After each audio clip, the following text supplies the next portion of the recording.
পানীয় জলের সমস্যায় ভুগছে সিমনা বিধানসভার সিধাই বিএসএফ ক্যাম্প সংলগ্ন এলাকার বসবাসকারী লোকজনেরা। সরকারিভাবে এলাকায় একটি ডিপ টিউবওয়েল বছর 3 আগে বসানো হলেও বর্তমানে এটি বিকল হয়ে থাকার ফলে দিশেহারা এলাকার প্রায় 40টি পরিবার। প্রমিলা বাহিনীর অভিযোগ, সরকারিভাবে জলের উৎসটি বসানোর কয়েক মাস পরেই বিকল হয়ে গেলেও কোনো রকম ভাবে মাঝে মাঝে সারাই করে দিয়ে যাওয়া হয়, কিন্তু পরবর্তীতে আবার যেই দাবি উঠেছে কর্তৃপক্ষ সমস্যাটি দূরীকরণে সচেষ্ট হোক।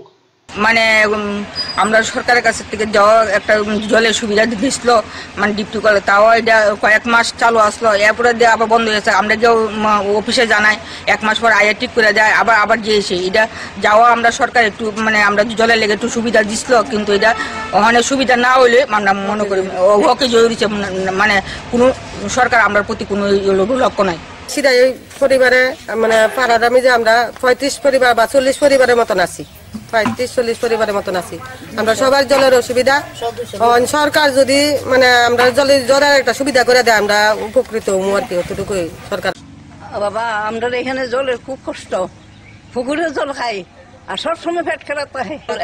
একটা কল কত একবারে যেমন যায়, এদের জল আইয়ে কিনা আইয়ে কতটি মানুষ, আমরা খুব কষ্ট।